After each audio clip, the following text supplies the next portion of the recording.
for joining us. Thank you so much, Alex. Well, where do you want to start? Because, I mean, here it is. It's only getting worse. Let's get into the global financial crisis and where you see it going, and then let's talk about the Occupy Wall Street and your new book.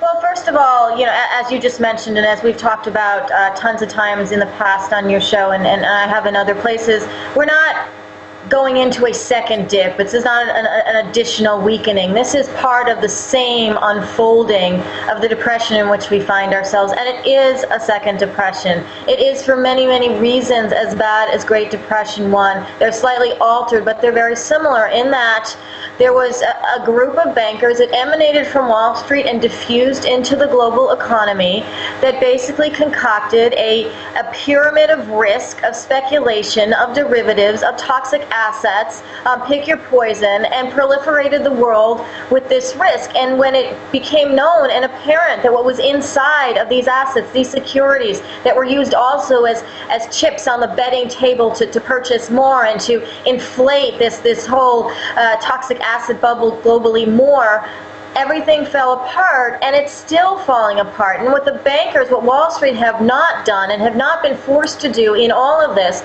not forced by Congress on any party, not forced by the Fed, not forced by the Treasury Department, is to actually show that hand, to say, you know, this is what we created, to be held accountable for the fraud and the criminality involved, for the larceny that it took from the rest of the world, and the fact that these problems still exist. These assets are still in the world. There is still borrowed money that these banks have used to bet on other things with these assets as chips. It continues to move on, and that's why we're in a second Great Depression. There's no real money left to be used productively to create jobs, to create an infrastructure on the bottom level of the economy that works for most of the population. So instead we have all of these continued practices going unabated. We have the Federal Reserve, we have the central banks in Europe, the ECB, we have the IMF, everyone throwing money at these banks, at the investors that were involved in these securities and these assets and these derivatives and this leverage throughout the world,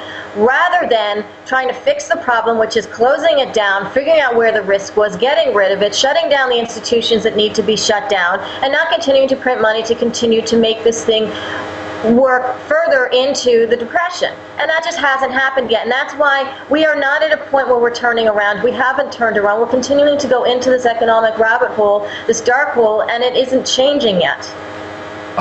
Nomi, I'm seeing George Soros, I'm seeing Democratic Party operatives, MoveOn.org, admitting that they basically, from day one, have been trying to take over the Occupy Wall Street movement. But now the idea of Wall Street being corrupt and the trillions missing and not knowing where the bailout money went, that's caught fire across the country. And we've got reporters all over the U.S. We've sent reporters to New York and other areas.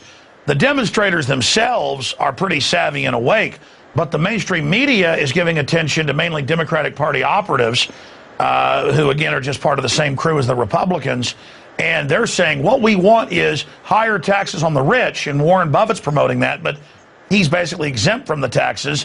What they want is more taxpayer money, VAT, sales tax, increased income tax, to pay that in austerity money to the banksters and for new bailouts, as we see happening in Europe. So I see that as the big danger here.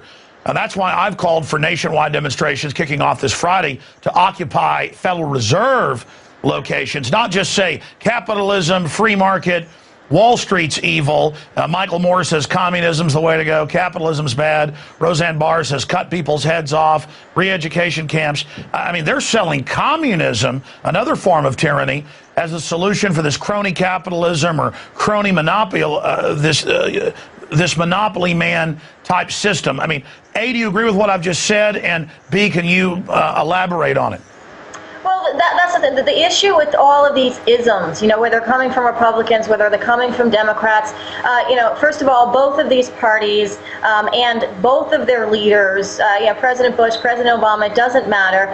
For one thing, they equally supported and appointed Ben Bernanke, who's the current Federal Reserve leader. So there's no... They got rid of Glass-Steagall. They allowed the derivatives. Exactly. And what they allowed, and all of that. And let's not forget, the Federal Reserve is supposed to be the regulatory body in this country that is supposed to monitor the banking system. And instead of monitoring the banking system when it was creating all this risk, when it was diffusing all of these derivatives throughout the country, throughout people's pensions here, small towns in Iceland, in Greece, in Norway, basically wrecking the world, right? Instead of containing that, instead of breaking up the banks, instead of saying, you know what, this is bad for the overall economy. You are going to basically screw things up, and we will be taking the fallout for years and years and years to come. So I absolutely agree with you, Alex, that the Federal Reserve, the ECB in Europe, that basically they are a part of why Wall Street has been able to do what it did. They're the fuel on the fire. They're the feeding mechanism. Without the Fed printing money, subsidizing the risk, guaranteeing big banks to become bigger. For example, J.P. Morgan and Chase, when it bought Bear Stearns in March of 2008, they didn't buy that. They basically had the government, us, back the risk. That risk of the defaults of the assets that it bought from Bear Stearns when it became a bigger bank by sucking it into its mechanism were backed by the Federal Reserve, therefore, and the Treasury Department and us.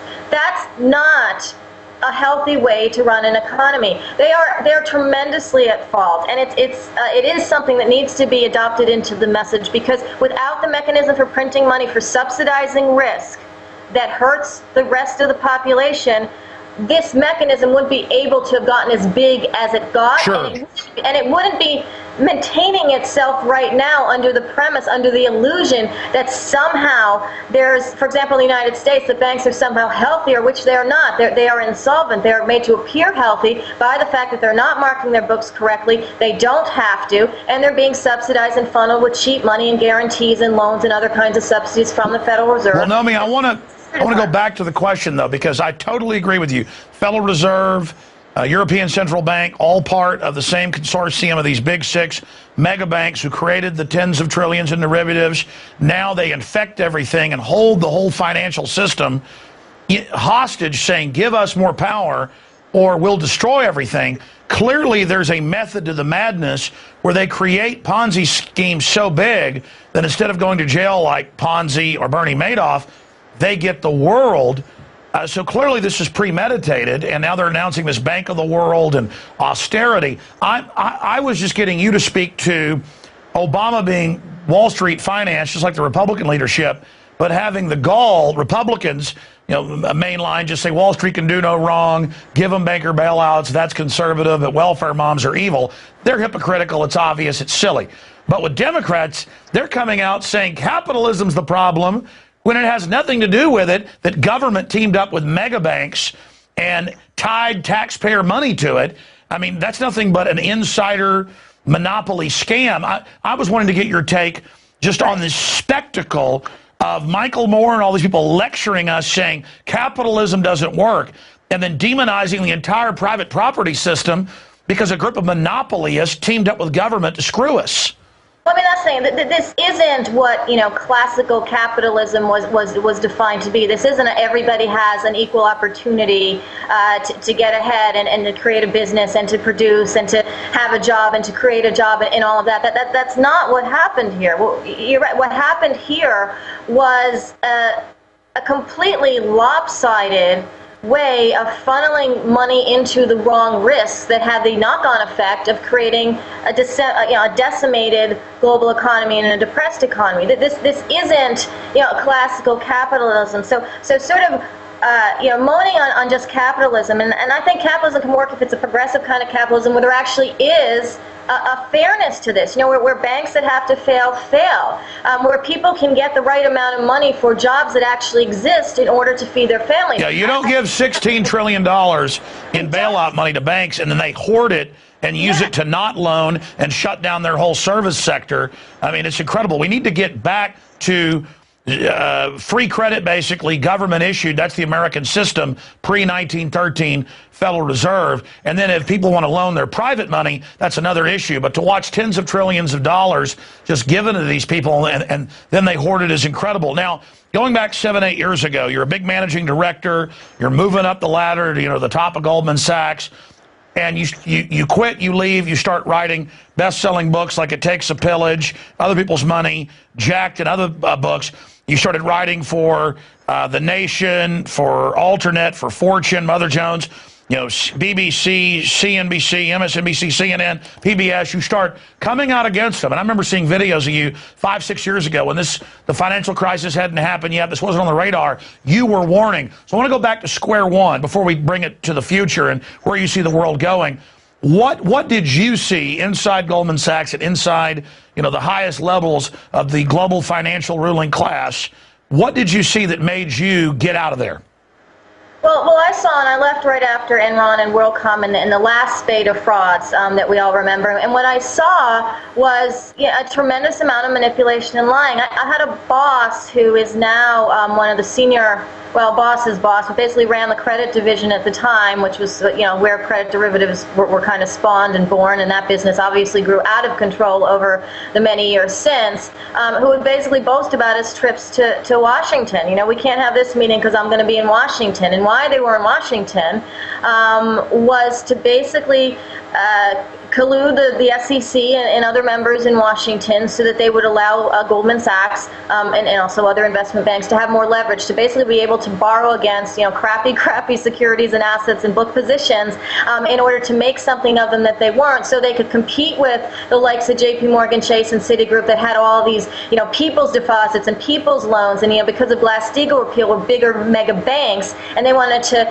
basically compete. So what happened was there was this beginning of a real race to do that, and I was looking at tremendously bad deals. I mean, this was around the time this is before Enron became known to the world per se as being fraudulent, but the energy companies, the broadband companies, the communication companies, what the banks were just doing with each other in terms of buying and selling packages of really faulty loans so they could take get a capital sort of check mark on their books from the Fed and basically not have to hold as much money behind their risk. That was all starting to really heat up around then, and I really saw that was not going to end well. And the first book I wrote, actually the very first piece I wrote was for Fortune, but it spawned other people's money, was that these banks together are creating a massive problem, and Washington is letting them. The derivatives market at the time for credit and CDOs, which are now these part of the toxic asset pyramid, were babies at the time. They were literal babies, and I was looking at these positions growing, and the first thing I wrote in the first chapter of Other People's Money was you got to watch this credit derivatives department. It is not transparent. It is a disaster waiting to happen. So are CDOs and everything else. So I think part of it, and I had no idea that this would grow into such a catastrophe because the amounts were so much smaller then, and it was let loose for so long. The risk, the toxicity of all of it has grown so much over the years since that it became a much bigger problem globally for everyone. But again, all of that was I'm not going to say beginning when I left. I mean, it was beginning before I left, but it was really coming to its sort of first head point. And given all of that, I just what was being done inside was wrong, and what was going to happen later was going to be a disaster. And I felt the need to sort of leave, and I couldn't stop talking or writing about it. I still can't, because I think it's really important. Well, it certainly is. It's threatening our entire civilization, everybody's savings, our currencies, our economies, as everything is fed into this fraud in an attempt to prop it up. And I've interviewed so many economists, but you were inside of it. I want to get your take on this and then ask, where is it all headed? But every economist I talk to explains we're talking about over 1,000 trillion in derivatives and garbage. Huge national, corporate, private debts at all-time record, rotting infrastructure, and third world countries being destroyed by the increase in commodities because of currency devaluations. And it's a black hole that we have no hope of paying off because it's a fraud. So A, where do you see this going? B, okay, the banks use the crises to hold everybody hostage and get more and more power. When everything's wrecked, do they just think some authoritarian system is going to keep them safe from what they've created? Because they're unleashing hell here. Well, the first thing is because of their hold and because of what they have created and how they've been subsidized by governments and by central banks, they really do believe they can ride it out. I mean, even just recently, we have another